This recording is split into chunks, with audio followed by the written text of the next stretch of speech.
నమస్తే. ఫిబ్రవరి 28న ఇరాన్పై ఇజ్రాయెల్, అమెరికా ఉరుముల్లేని పిడుగులా విరుచుకుపడ్డాయి. సుప్రీం లీడర్ ఖమేనీతో పాటు అగ్ర నాయకత్వాన్నంతా దాదాపుగా తుడిచిపెట్టేశాయి. ఆ దాడుల్లో army chief Sayyid Abdul Ibrahim Mousavi, IRGC chief commander Mohammad Pakpour, రక్షణ మంత్రి అజీజ్ నాజీర్ జాదేతో పాటు మరో 30 మందికి పైగా పౌర, సైనిక అగ్రనేతలను అంతం చేశాయి. అంతటితో ఆగకుండా 2 వారాలుగా ఇరాన్పై ఎడతెరిపి లేని దాడులతో విరుచుకుపడుతున్నాయి. ఆ దేశ డిఫెన్స్ దాడుల వ్యవస్థలను ఎక్కడికక్కడ నేలమట్టం చేస్తూ వస్తున్నాయి. పైగా నూతన సుప్రీం నేత ఖమేనీ కుమారుడు ముజ్దాబా కూడా తొలి రోజు దాడిలోనే గట్టిగానే గాయపడ్డట్టు వార్తలొస్తున్నాయి. అయినా సరే అమెరికా అధ్యక్షుడు ట్రంప్ ఆశించినట్లుగా ఇరాన్ను ఓడించడం దేవుడెరుగు. ఆ దేశాన్ని కాస్త కూడా లొంగదీయలేకపోయారు. ఇజ్రాయెల్తో పాటు గల్ఫ్లోని అమెరికా సైనిక స్థావరాలపై ఇరాన్ ముమ్మర దాడులతో విరుచుకు పడుతూనే ఉంది. పశ్చిమాసియా మొత్తాన్ని యుద్ధక్షేత్రంగా మార్చేసింది.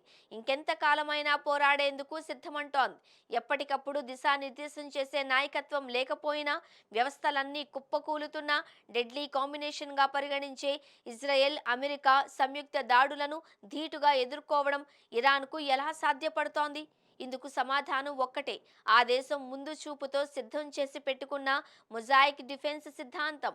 అత్యంత శక్తిమంతుడైన శత్రువుపై ఇరాన్ గెలుపు సాధించి పెట్టలేకపోయినా ఓటమిని మాత్రం అసాధ్యంగా మార్చే గమ్మత్తైన ఏర్పాటిది. ఇరాన్ మొజాయిక్ రక్షణ సిద్ధాంతానికి 2003 ఇరాక్ యుద్ధంతో బీజం పడింది. దీని రూపకర్త నాటి Iran revolutionary guard director Mohammad Ali Jafari. 2003 యుద్ధంలో సద్దాం హుస్సేన్ సేనలను తుడిచిపెట్టేందుకు అమెరికాకు కేవలం 26 రోజుల సమయం సరిపోయింది. తమకు ఎప్పటికప్పుడు ఆదేశాలు ఇస్తూ సమన్వయం చేసే వ్యవస్థ లేక ఉన్నపళంగా చేతులెత్తేసింది. ఈ ఉదంతాన్ని ప్రత్యక్షంగా గమనించిన జఫారీ ఇరాన్కు ఎప్పటికీ అలాంటి గతి పట్టకుండా జాగ్రత్త పడాలి అని నిర్ణయించుకున్నారు. ఆ ఆలోచనలోంచి 2005లో పుట్టుకొచ్చిందే మొజాయిక్ రక్షణ సిద్ధాంతం. ఒక్క ముక్కలో చెప్పాలి అంటే అధికార వికేంద్రీకరణే దీని మూల సూత్రం. ఇందులో భాగంగా సైనిక, ఐఆర్జీసీ బలగాలను పాక్షిక స్వయం ప్రతితో కూడిన 31 విభాగాలుగా తీర్చిదిద్దారు. అలా రాష్ట్రానికి ఒకటి చొప్పున 31 ప్రొవిన్షియల్ కమాండ్లు ఏర్పాటయ్యాయి. ప్రతి కమాండ్కు సొంత ప్రధాన కార్యాలయం, కమాండ్ కంట్రోల్ వ్యవస్థలు, క్షిపణులు, డ్రోన్లతో కూడిన ఆయుధ వ్యవస్థ, సమీకృత బజీజ్ పోరాట యూనిట్లు, నావికాదళ విభాగాలు, నిఘా వ్యవస్థలు, ఆయుధాగారం వంటివి ఉంటాయి. నాయకత్వం అందుబాటులో లేని పరిస్థితుల్లో ప్రతి కమాండ్ కూడా స్వతంత్రంగా నిర్ణయాలు తీసుకుంటూ పోరాటం కొనసాగించేలా జాగ్రత్తలు తీసుకున్నారు. 2007లో జఫారీ ఐఆర్సీజీ చీఫ్ కమాండర్గా ఎంపికై మొజాయిక్ సిద్ధాంతాన్ని పూర్తి స్థాయిలో అమల్లోకి తీసుకొచ్చారు. ఇరాక్లో మాదిరిగా నాయకత్వాన్ని అంతం చేసి తమను లొంగదీసుకోవడం సాధ్యపడే విషయం కాదు అని ఇరాన్ విదేశాంగ మంత్రి సయీద్ అబ్బాస్ అర్గాచి ముందే స్పష్టం చేశారు. యుద్ధం మొదలైన రెండో రోజు మార్చి 1వ తేదీనే ఈ మేరకు ఎక్స్లో ఆయన పోస్టు చేశారు. ఆద్యంతం ఐఆర్జీసీతోనే ముడిపడ్డ కెరీర్ జనరల్ మొహమ్మద్ అలీ జఫారీది. ఇస్లామిక్ విప్లవం అనంతరం ఇరాక్ సరిహద్దుల్లోని కుర్దిస్తాన్ ప్రావిన్స్లో నిఘా విభాగంలో చేరారు. అనంతరం ఇరాక్తో 10 ఏళ్ల యుద్ధంలో పోరాడారు. 1992 నాటికి ఐఆర్జీసీ పదాతి దళాల కమాండర్గా ఎదిగారు.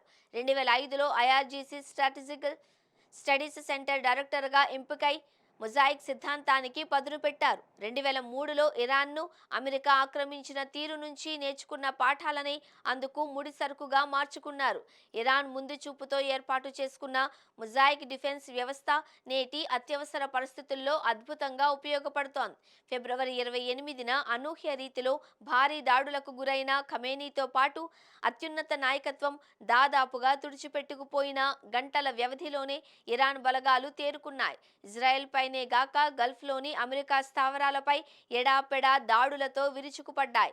శత్రు దాడులకు ఎక్కడికక్కడ ధీటుగా బదులిస్తున్నాయి. పరిస్థితులకు అనుగుణంగా స్వీయ నిర్ణయాలతో విమానాశ్రయాలు, చమురు, నీటిశుద్ధి కేంద్రాలు, బ్యాంకుల వంటి పౌర వ్యవస్థలపైన దాడులతో గుబులు పుట్టిస్తున్నాయి.